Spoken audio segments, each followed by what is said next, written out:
Welcome everyone to the Entrepreneurship Sports Generation, ESG for short.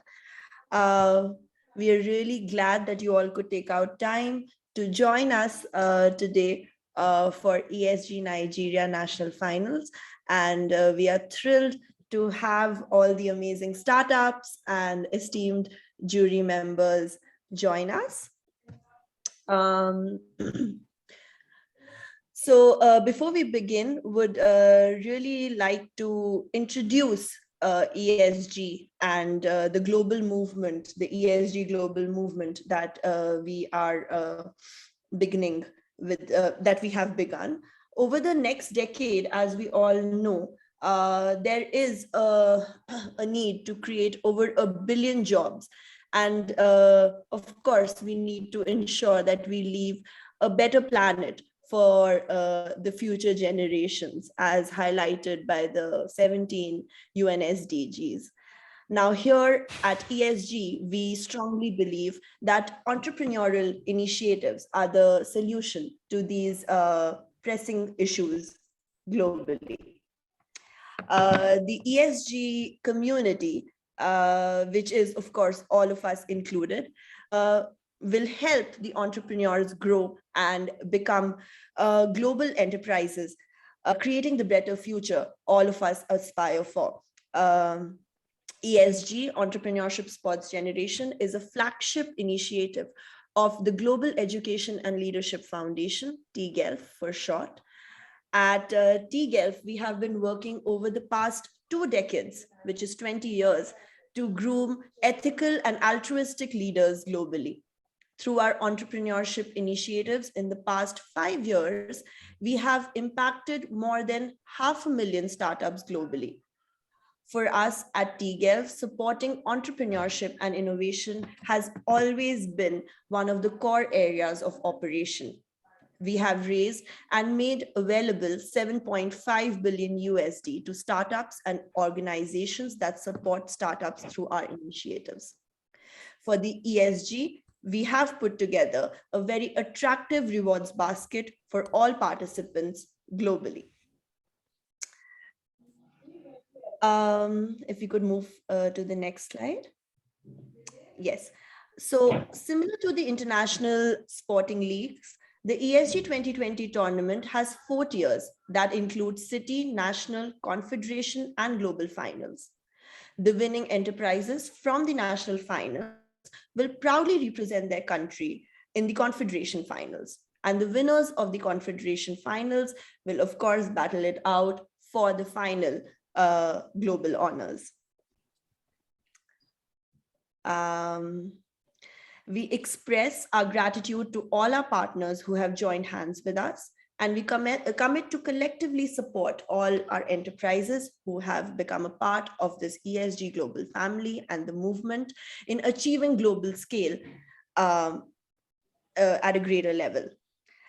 So let's begin this event. Before we start, I would like to extend my warm welcome to all the members of our jury panel who are experts in their field. And it is my absolute pleasure to introduce them. We would begin with Mr. Saransh Dua.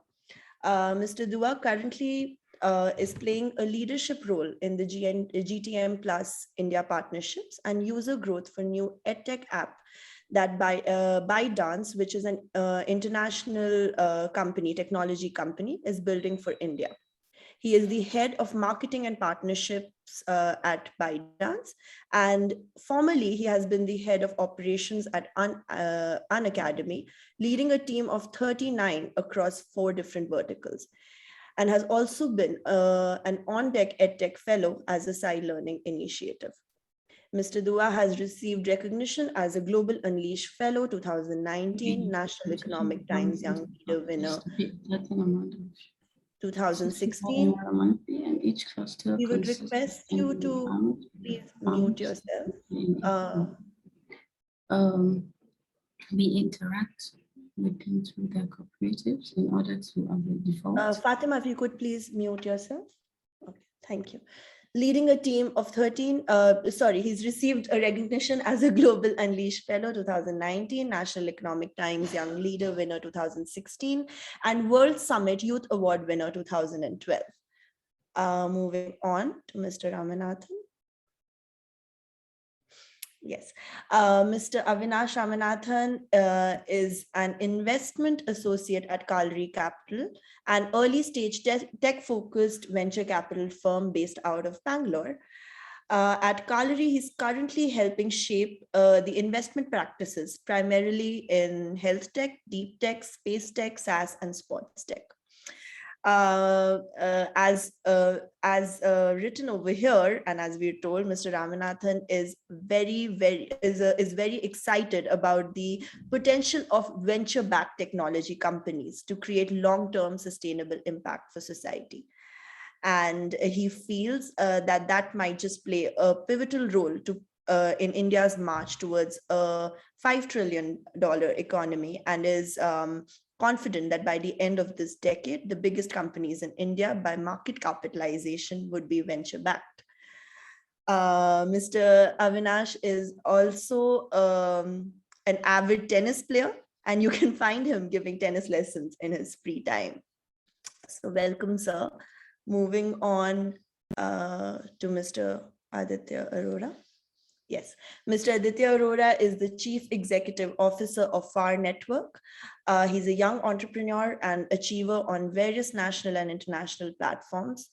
He has been a young nominee for Padma Shri 2020 Entrepreneurship Mindset Curriculum, Government of India, and has a slew of achievements in his kitty, including Indian Parliamentary Meritorious Award 2015, Microsoft Top 15 Changemakers Under 20, Education Yatra, and he has also been a nominee for Forbes 30 Under 30. We welcome you, sir. We welcome all our esteemed jury members, and we are very excited and are looking forward to having our startups interact with you and engage with you in this event. So now let us proceed to the pitches for today. Our first startup is Entric Energy. So we welcome Entric Energy to come on stage and begin with their pitch. All right, thank you so much. Sharing my screen now. Share. All right, great. So hi everyone. My name is Abir Joffrey, and I'm the co-founder and general manager of Entric Power Systems Limited. We are a rural electrification company founded in 2018. And what we do is we design, deploy, and operate small energy infrastructures called mini-grids across unserved and underserved communities in Nigeria. This is my team. Tam Kemabonta is the CEO, and he has extensive experience in project development. I am the business, I have some business background, and we have Toby, who is our product engineer. Thank you. This is our finance and legal team.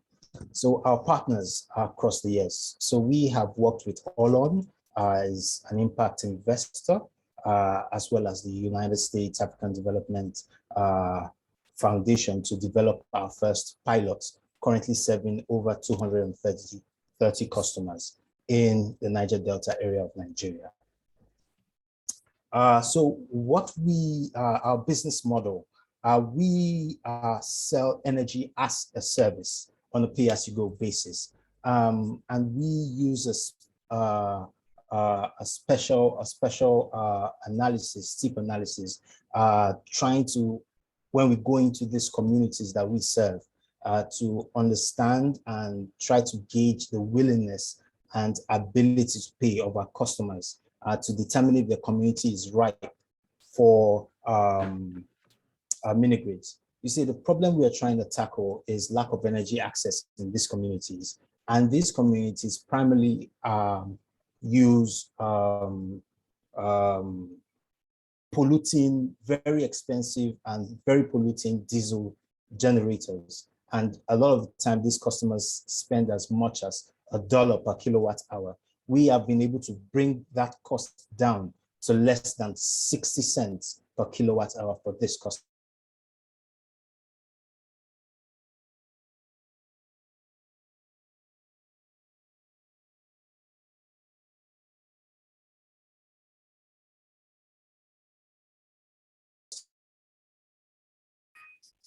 Of Nigeria, Niger Delta area of Nigeria. Now, we have over 6 million households. Hello? Hello? Yes, Hello? we can hear you. We can You hear you. me? Please All right. go on. So currently, we have over 6 million households in the Niger Delta that lack electricity. And we are trying to meet this, this market. Excuse me. Sorry. So our impacts. So currently we're working with the SDG 7 that is trying to provide reliable, cost-effective, and efficient electricity to everyone. And currently we have electrified with our pilot system. We have electrified over 200 customers, and we have saved 69 tons of CO2. I'm sorry, but your time is up, sir. Your time is up. Yes. All right, thank you. We could proceed, if we could proceed to the Q&A session very quickly. All right, questions, please. All right. Avia, what does steep mean here when you mention steep technologies, right? So what is the questions, are they good questions? All right, questions, please. Thank you. Yeah, I was asking what steep means. You mentioned steep technologies. Okay, so our steep analysis is our where we look at the community's social, technical, environmental, and technical parameters in these communities to determine if mini-grid is suitable for them.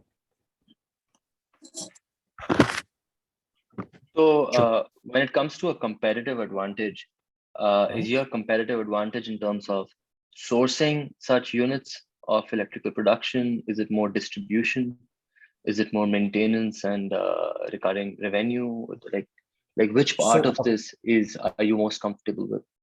Okay, so currently it's a distribution. I have to say it's a distribution because currently we have meters that are able to, one of the challenges a lot of mini-grid developers are having in Nigeria is revenue generation and collection. So we have come up with, we have meters developed by a third party that we use, and we have an SMS-based app that we use to track monitoring and as well as revenue collection. Thank you. Any other questions?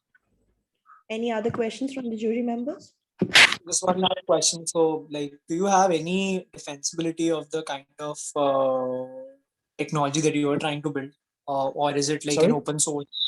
Is it like is there any defensibility to the kind of technology that you are building, or is it more like an open source which is readily available in your own country? Okay. Well, yes. We primarily use solar systems for our mini grids. Our mini grids are primarily solar, but we have plans to develop solar gas hybrid. Depending on the nature of the community, of course, we have to look at these communities on a case-by-case basis, but it's largely open source. There isn't any, everything is readily available in the country. Yeah, thank you.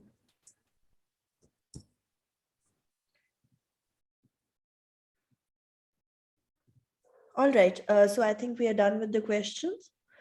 We would now proceed to the next startup, Angroling's technology. If you could share your screen, and please be ready with the present mode while you are sharing your presentation. Your time starts now. Okay, my name is Aditya Arora. I'm representing Angroling's technology. The future of food production is in jeopardy due to agricultural problems such as land overuse, usage of farm resources, poor farm yield, farm theft, thereby increasing global food insecurity. Aggling's technology will solve this problem by providing farmers with various affordable and locally fabricated smart farming technologies, such as smart irrigation systems, agricultural drone services, livestock tracking, smart solar farm cameras, smart greenhouse, and many more. Of our various amazing services, agricultural drone services is one of our most promising services. With this, we are able to provide farmers with numbers of solutions such as planting of crops, fighting pests and infections, agricultural spraying, and others. The use of drones sees time more effective and efficient than the human labor. Our solution will have impact on 9 of the 17 UN SDG goals.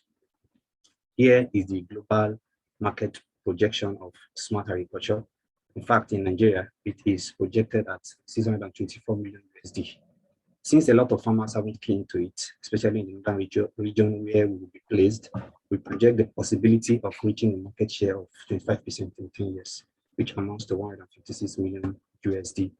Of the various trends that affect our business, the prohibitive price of smart farming technologies intended for large-scale business has denied small-scale farmers the benefit. Therefore, our team, we employ reverse engineering approach to self-produce smart farming solutions, saving us 40% of the cost of ready-made goods and allowing us to extend our services to small-scale farmers that have been rejected. We plan to launch the business by 2022 and engage in strategic marketing that will require us to hold workshops with local farmers and advertise with local dialects.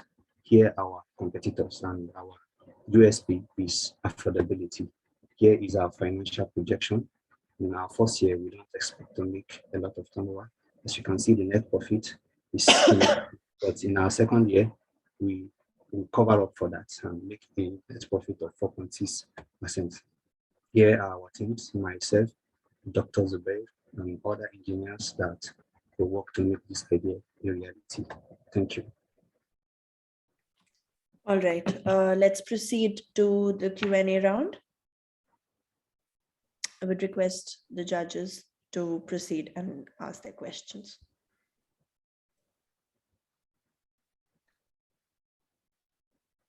Could you talk a little bit more about your service offering around the whole drone aspect, etc., which you've shown as revenue streams? Okay, sorry, can you come again? Can you repeat that? Could you in your revenue, in your cash flow statement, you mentioned drone, etc., as one of the revenue generators. Could you speak a little bit about how you plan to utilize drones in agriculture there, which will lead to profit?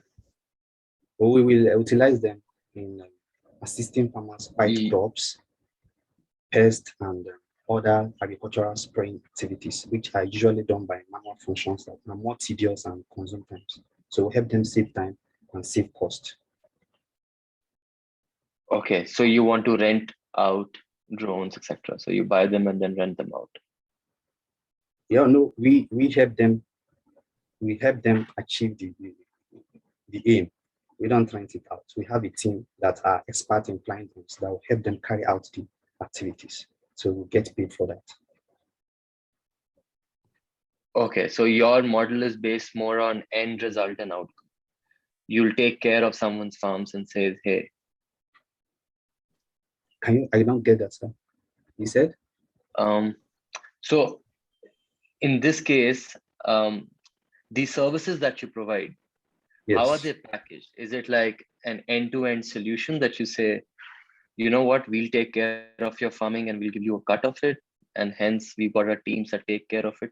Like, I'm not able to get your like service offering. Could you please just explain that once again?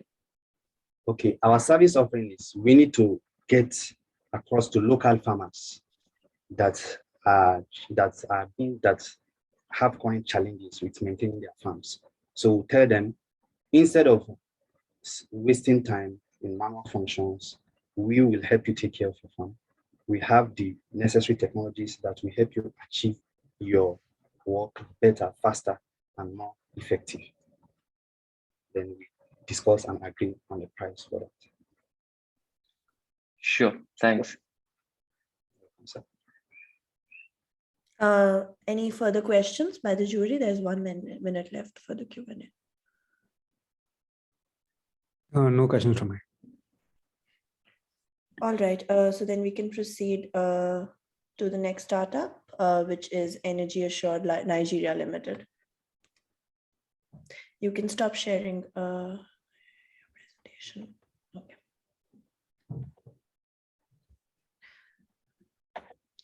Energy Assured Nigeria Limited, if you could share your presentation and be on presentation mode.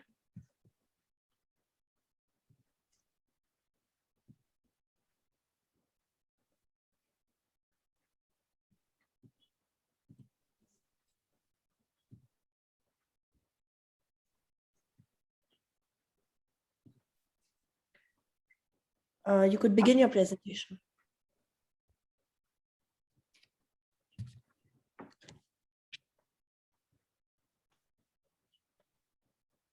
If Energy Assured are having some tech difficulties, we can actually, if possible, move on to the next one and then get back. Okay. All right, then let's proceed to Loystar. We can start with Loystar's presentation. If you could begin your pitch. All right. Yes. Sharing my screen now. Yeah, please share your screen.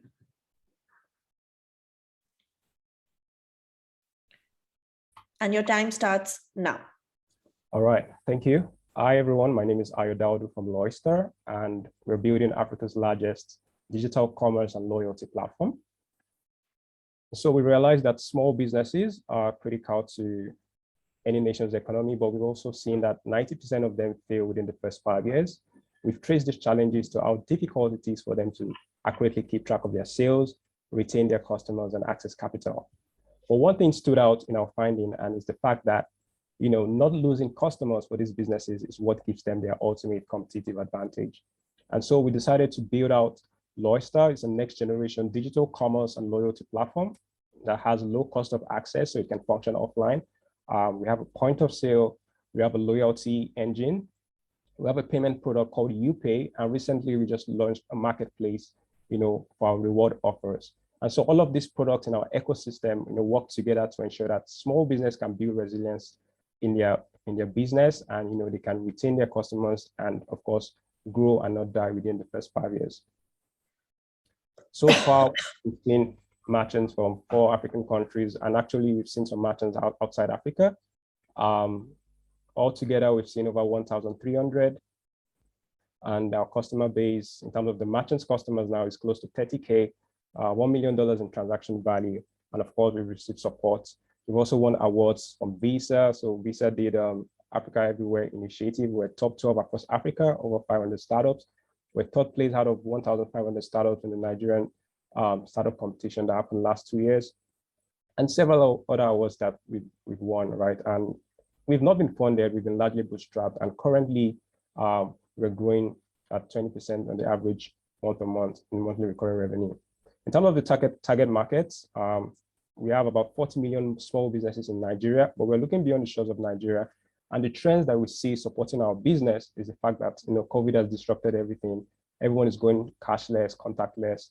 And of course, there's the Africa Trade Agreement that is seeking to link up Africa. And so all of these are supporting our value proposition. The SDG goal we're targeting is goal number 9, and it's helping businesses build resilience in their operation. And so Loystar is very well positioned to ensure that any business that uses our solution is able to ensure that whatever customers patronize them once can always come back, and they can retain them for the long term. This is how we make our money. It's a premium SaaS. We offer our product for a monthly fee on different plans. Monthly recurring revenue at the moment is around 4K. Our competitive advantage is the fact that we cover multiple verticals, easily accessible, over 50 languages, including local languages in Nigeria. This is the team behind Loystar. We're all passionate about what we do. And we think we are giving hope to small businesses and ensuring that they can make it beyond the first 5 years and grow to become a larger organization that is very successful. Thank you. Thank you so much. Your time is up. We would now proceed to the Q&A round with the jury members. All right. Ayo, how do you acquire customers? What is the Right. Your customers right now? So mostly we leverage digital channels. In the early days, we've done a good job at SEO. And so people go online looking for solutions and Loyster pops up. In other ways, we are actually partnering with banks to reach customers at scale. So I can tell you we're in conversation with about 2 banks in Nigeria now. And the plan is to, white label our solution and see how they can offer it to their small business segment. The interest for them is that they're able to see visibility into these small businesses and tailor their loan product or any financial products for them.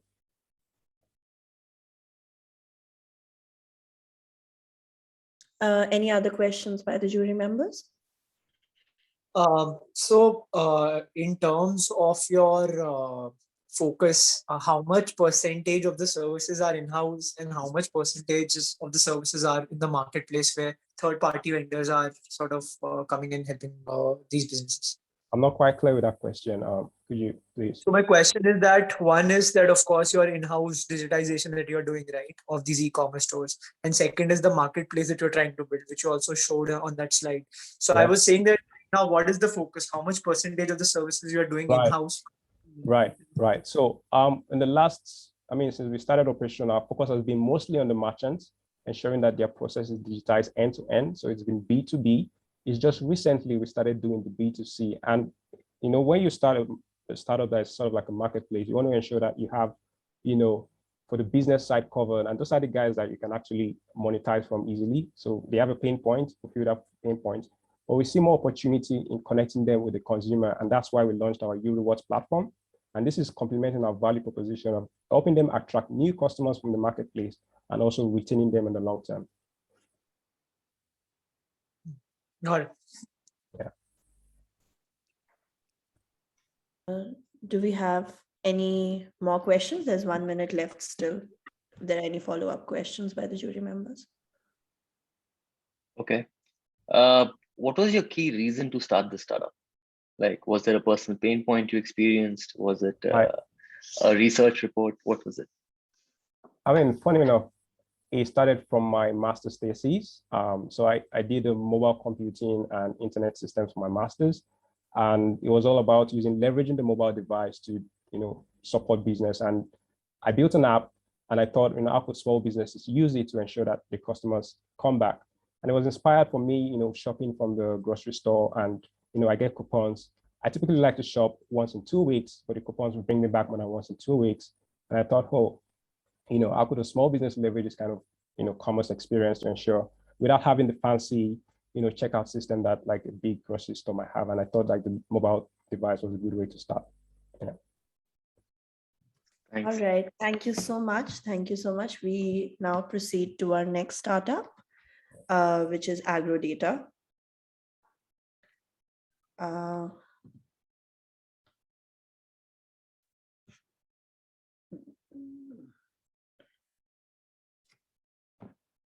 Do we have Aggro Data joining us? All right. Maybe Aggro Data can join us towards the end. I think they have. All right. So if we are okay, then maybe we can start with DHEL, APSIC and Consultancy Services Limited, the startup.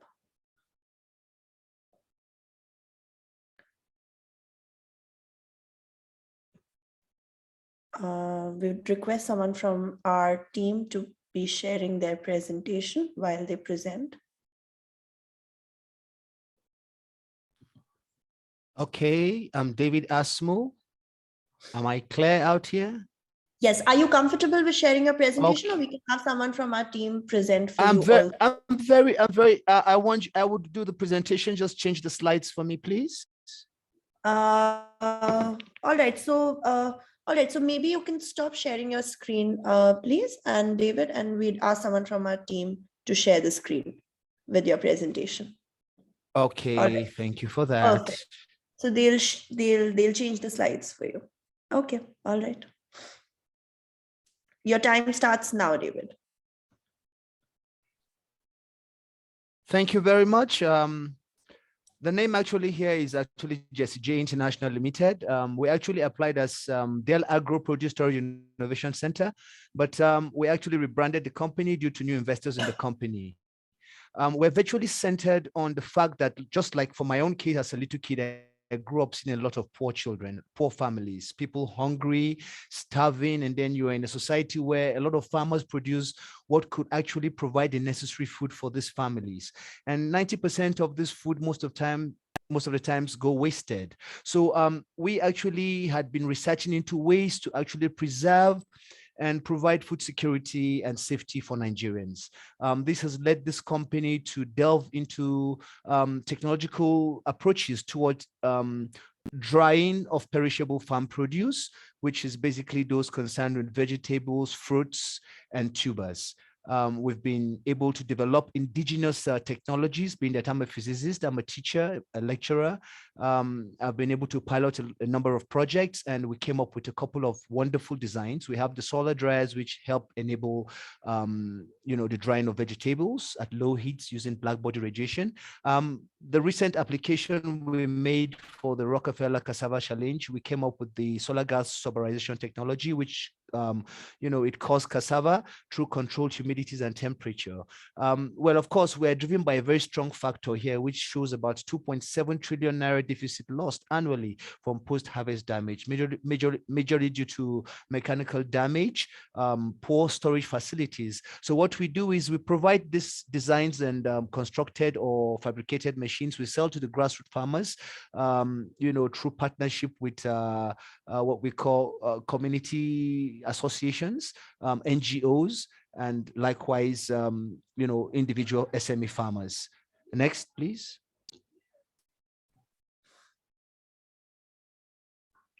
This is the executive team. It starts with me there, David Asmo. I'm the administrative director for the company, and you could see my accolades there. We have the information research and strategic planning officer, director, in the person of Mr. Michael Njoku, and you could also see his attached accolades there.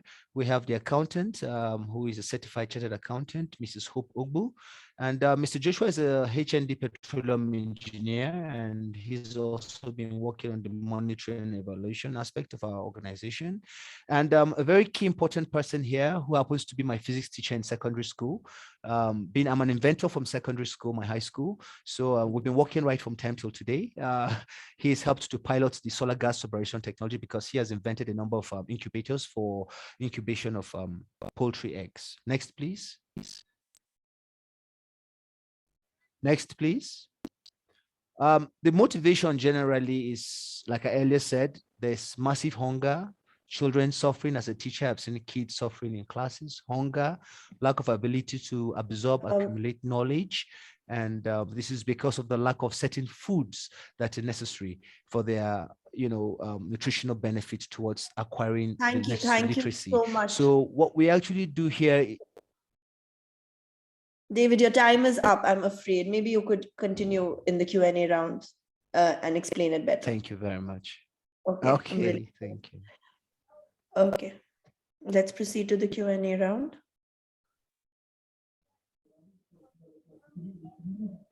David, what exactly is the solution here? Can you just reiterate? Can you hear me? Yes, I can hear you, sir. Yes, can you just reiterate on the exact solution which you're providing right now?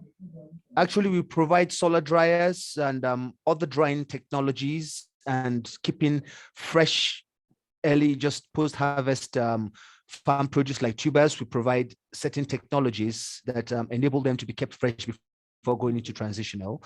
We have the solar dryers, which we've actually patented and built here in Nigeria, which helps to dry chili. And after that, you can actually pulverize them and change them into powder. And this keeps the shelf life very long. Likewise, for cassava, for yam, which is transformed into powder after drying. These technologies are indigenously built, so we sell them to grassroots farmers, SME investors into farming, and also work with the marketers of this perishable produce. We could buy them at actually low prices and dry them, change them into powder, and trying to see how to support them, increase the marginal profit, and increase their revenue through this.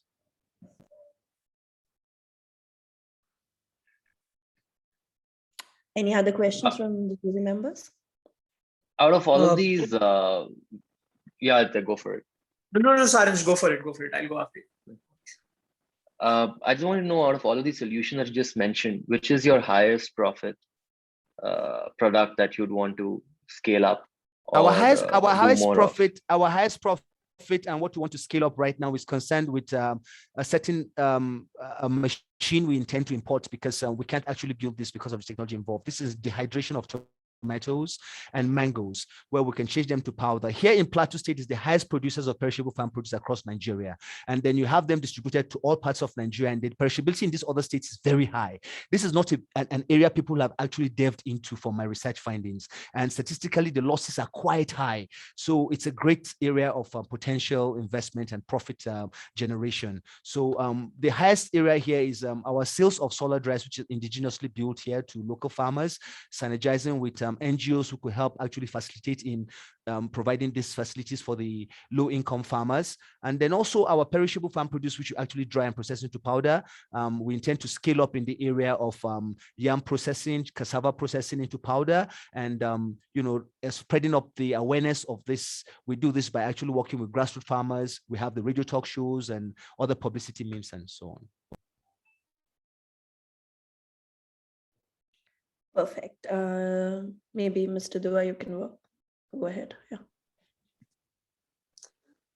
Yeah. So David, just one last question on how big this market is, like of solar dried chilies or cassavas or the other thing that you're trying to produce. Like how big that market is in Nigeria, and is that expanding? Is breaking, please. Can you please just reiterate? I'm saying how big that market is, what you're trying to build for solar dried chilies, cassavas, and others, and does that repeat your question? I can hear you clearly. Okay. Am I audible now? Yes, you're audible now. Perfect. Okay, if we could quickly go to the question. Yeah. How big the market is? My just question is how big the market is, what you're trying to build. The market is super large, because you have perishable products all over the markets. You have marketers of these products who, at the end of the day, you go, I was trying to make a documentary recently, but I didn't have the time, just to cover some markets, and you see what happens to tomatoes, to onions, to cabbages. And just imagine how much this could be salvaged. If dried, processed, packaged, they could last for as long as 1 to 3 years. So, and these products could be reused, and the method of drying does not affect the natural nutrients for this product. So the demand is quite high. Thank you. All right. Okay. Thank you so much. Thank you for this presentation. We have Salubata next. So let's very quickly move to the next startup. Hello, can you hear me? Yes, we can hear you. You can please, you can begin sharing your screen. All right. And put it on present mode. Yes. So your time starts now. Hi, everyone. My name is Fela, and I'm the CEO and a co-founder at Salubata. And at Salubata, our mission is to invent lifestyle technologies that help people and the planet. We currently occupy this niche where we make shoes from recycled plastic waste. Over the past few months, the past 6 months, our monthly recurrent revenue has been $10,000, and we've sold over 1,400 pairs of these shoes via Bootstrap. We've also gone ahead to further validate our course by winning at these global, national, and international competitions. And so the question lies around why we do what we do. In a year alone, there are over 381 million tons of plastic waste produced. Sadly, just only about 9% of this waste have ever been recycled, like ever. We have another situation where we have a lot of people who, a lot of recycling companies around, but the volume of the plastic waste in the environment not only remains constant, but also more. And so what we realize is that we have more people using this waste other than recycle or upcycle them. And so with the background in environmental science and in shoe design, we started imagining if we could convert all of this plastic waste to footwear. We also realized that the potential for impact is so huge.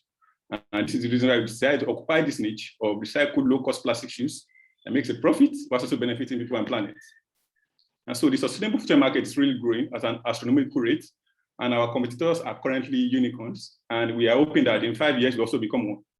Our current market are either male or female that are resident in urban and peri-urban regions and have between low to medium level of disposable income and age between 18 to 35. And so these are our shoes. And aside that, the fact that we make our shoes from plastic waste, they are also modular. We have a patent on this invention. Modular in the sense that you can readily detach this shoe and replace it with another. And so because we also realize that the downwind impact of these pollutants affect the people in the underserved communities most, especially the women, we decided to commit 5% of our profits to the cost of empowering women in these communities. And here are our customer value propositions. And so for every shoe we make, we offset over 12.66 kilograms of carbon dioxide equivalent. With just 10% of our beachhead market, we'll be able to offset about this volume and also convert over 1.5 million tons PET plastic waste to shoes, and also empower women in underserved communities and further create 200 jobs per year. So this is our team. We are a team with complementary skill set that is necessary to scale our impact. And so we also have key advisors from Disney, Adidas, Bombas. Our acquisition channels, which are primarily digital, and we are also currently enhancing our B2B channels. And here is our roadmap to date. We currently have a patent in 2019. We also have a shoe sizing app known as Soul Fitter. And by July 2022, we are currently planning to initiate our franchise where people can leverage on our technology and so localize this impact in various communities. This is the last slide that shows the amount we are raising. We are currently hoping to raise 1 million to scale manufacturing and boost customer acquisition. I think I'm going to end there for now. Thank you so much. Thank you. All right. Thank you so much. Thank you, Fela. Now we'll invite the jury members for the Q&A round. Fela, could you talk about how your revenue is recurring in nature? Because I presume that it's just a one-time sale, right? But you talked about having 1.5 million in recurring revenues, right? How is it recurring, if I may? Yes, so for every shoe you purchase, I think I'll just try and show you my screen again. So for every shoe you purchase, there's a kind of model whereby you buy a shoe for $60. The next shoe you're going to buy, so the shoe is detachable itself, you're going to pay $20.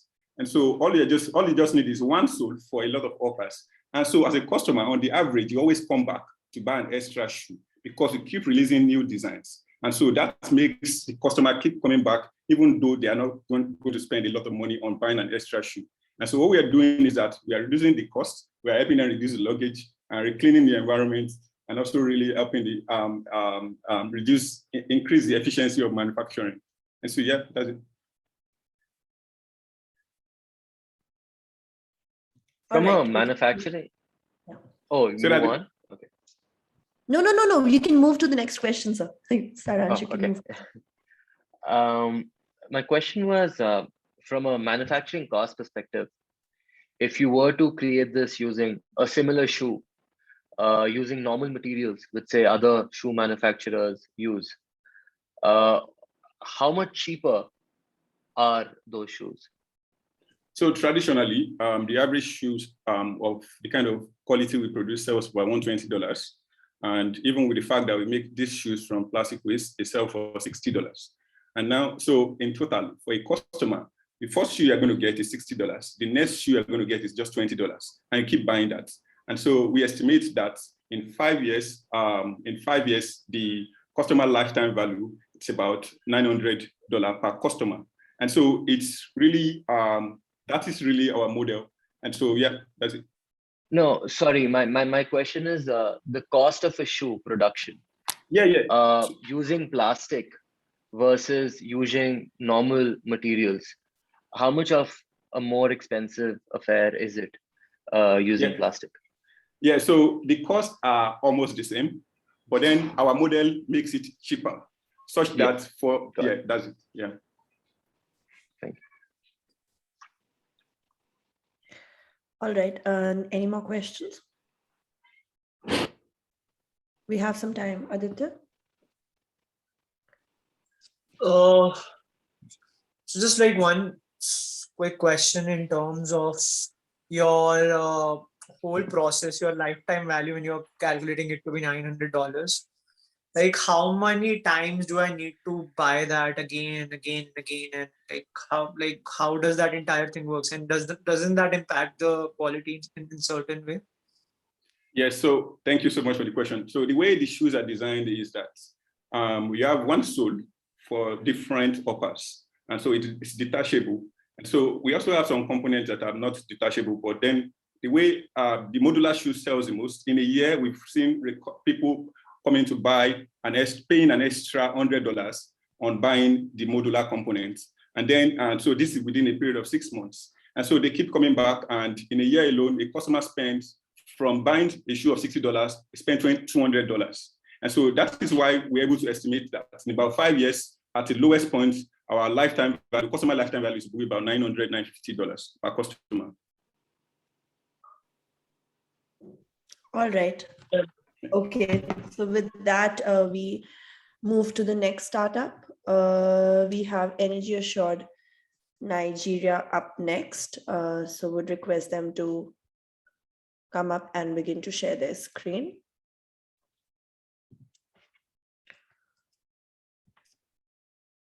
Yeah, request you to share your screen, Fatima. Okay, thank you.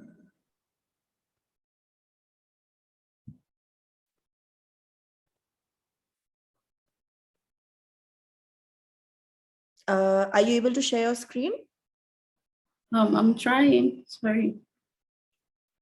Otherwise, someone from our team can share their screen and move the slides as you talk.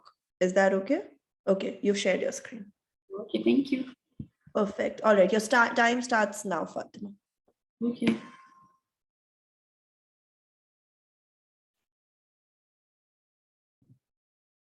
Please begin. Your time has started. Sorry. I'm trying. All right. Good day, everybody. First, I would like to thank you for giving us the opportunity to pitch our idea. My name is Fatima Kabir Umar.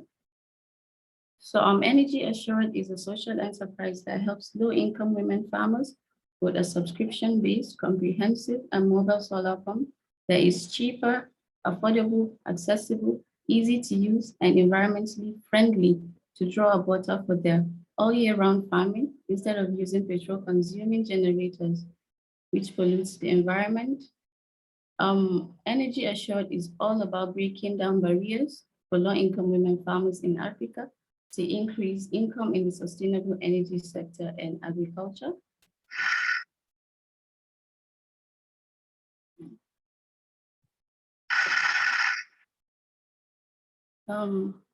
So we have the problems. We don't see them as problems, rather we see them as opportunities. Talking about the population and poverty, according to World Bank, women are poorer than men in the world, with more than 70% of the poorest people being women. Then coming to Africa, women are not only poor, but the poorest of the poor, with more than 85% of the poverty being on their sides. Then when it comes to women labor force, even though women are being deprived of their rights to engage in economic activities like farming, unfortunately, more than 80% of agricultural labor force is being done by women. Then we have the Solution Equal Opportunity Initiative. Energy Assured assists low-income women farmers to catch up with their men counterparts. Since the problem is centered on women economy, the solutions are, we have sense of inclusion for them, gender balance in the agricultural sector, reduction of greenhouse gas emission, and improving economy of all. Then our revenue model, we have the monthly subscription based from the farmers cooperatives, where we petition the farmers into clusters to pay a certain amount of 60,000 naira. And each cluster will consist of 10 women farmers with a farm size mostly an acre or less.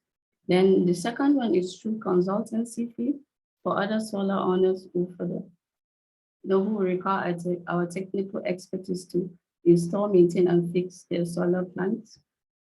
Then our target market and the projected revenues. There are 286 million low-income women in Africa. We're targeting 0.5% of them, amounting to 1.44 million women in all, which is valued at $57.6 million US. This is because we're not only going to provide services to women farmers, we also plan on we also advocate and encourage women to engage in farming activities. Then we have our sales pipeline. So how we begin to identify women farmers cooperatives. we seek for their audience, we schedule a meeting to see if they have a coordinated plan, more especially sources of income with which we will be paid with. And lastly, we seal the contract, and then sales begin. And our next steps is to extend to 3 neighboring countries in 3 years, to have a presence in all African regions. Fatima, your time is up. Your time is up, I'm afraid. Would request the jury members to come.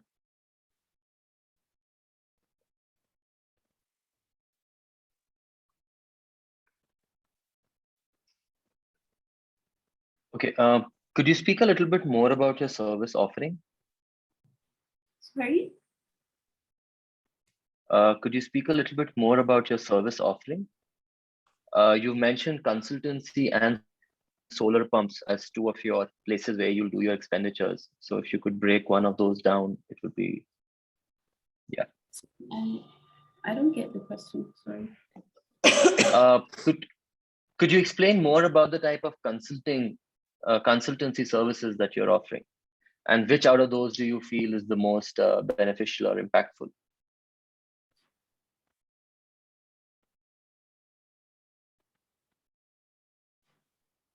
Fatima, if you could please have your screen on so that we can understand. Oh, okay. I didn't get the question. If you can say it again. What Saransh is asking essentially is that what kind of services do you offer? What kind of consultancy services is your startup offering, and which out of them is the most beneficial? What are your services? Oh, okay, okay. I get the question now. All right, then you can proceed to answer.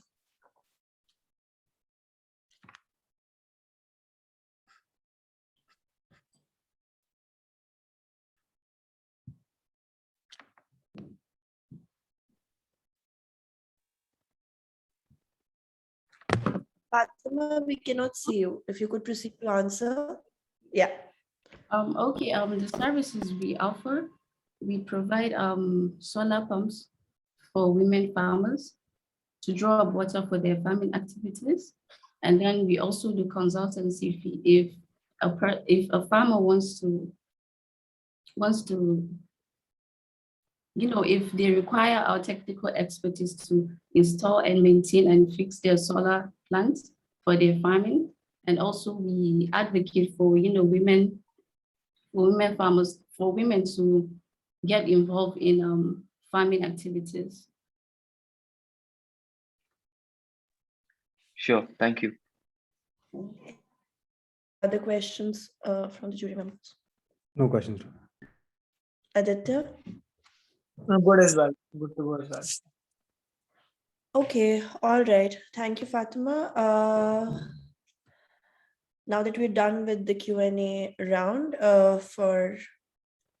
would request the last startup, which is Aggro Data.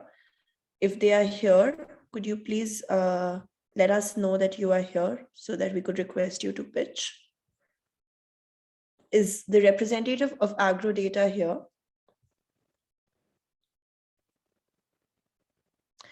All right. So I think with that, we are done with the pitches for the event. Thank you so much for all your great pitches and for the jury members, the questions and the overall engagement. We would now request the jury members to proceed to a breakout room for a quick deliberation session while the startups stay here with me in the main room and wait it out while we show you a couple of presentations. So if requesting the jury members to join the jury deliberation room. All right. Okay. All right. Would request my team member to share the presentation. As you all know, we are the global accelerators for World To-Do list. So we would be showing you that as well, and a little about the ESG movement. Let's begin.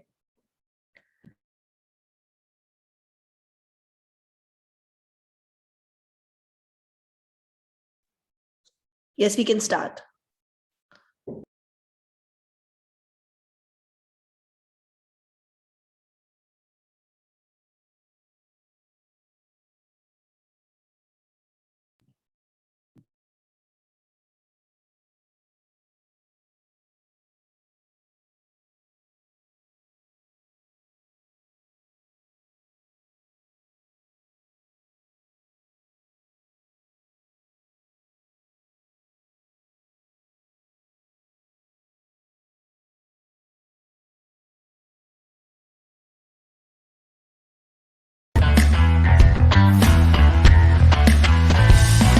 It's got everything you expect from big sport, passion, fierce competition, fans, cities pitted against cities, countries competing against countries, loyalties and support.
All right, I think our judges are back with their quick deliberation, and we shall shortly announce the winners for ESG Nigeria National Finals. Just give us a quick moment, and then we'll go ahead and announce the winners. After the winners are announced, we would request the announced winners to say one or two lines very briefly about their experience, and would request the judges also to do the same.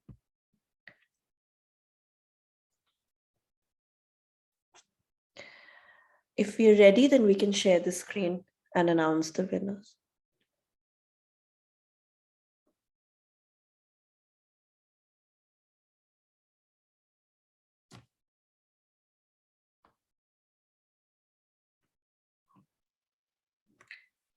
All right. So I think we have two winners for who would be qualifying to the next round, which is Africa Confederations. And the first finalist from Nigeria National Finals is Wow, we have Loystar. Congratulations, Loystar. Would you like to say a couple of words? Absolutely. I mean, I'm delighted. I appreciate the opportunity to pitch our business, and I look forward to the next stage. I know it's going to be more competitive, and so we're working hard. Definitely, we're working hard, to ramp up our numbers and, become more competitive. Thank you very much for the opportunity. Great. Congratulations. Congratulations to Loystar. And the next finalist who would be making it to the Confederation, Africa Confederation is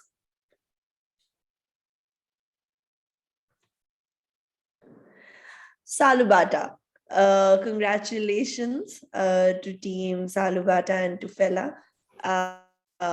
Many congratulations for making it to the Asia Confederation, and would like to hear a few words from you.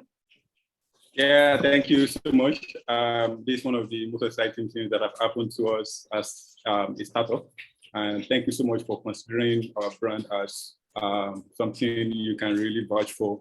I've also known AY from Loystar back in the days where we worked really hard from a business hub, and I'm glad that we are still on this journey together. Thank you so much to the organizers. We can't wait to see what the next round will really open up for. Thank you. All right. With that, we come to an end of our event. It was great to have heard such interesting pitches. Thank you so much to the judges thank you so much, judges, for taking out your precious time for being with us and hearing the startups out. And it was great.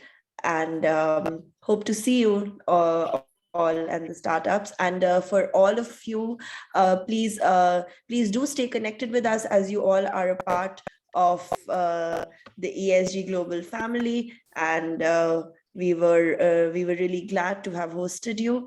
And do follow us on our social media for regular updates and more such entrepreneurial competitions and initiatives that we keep having throughout the year.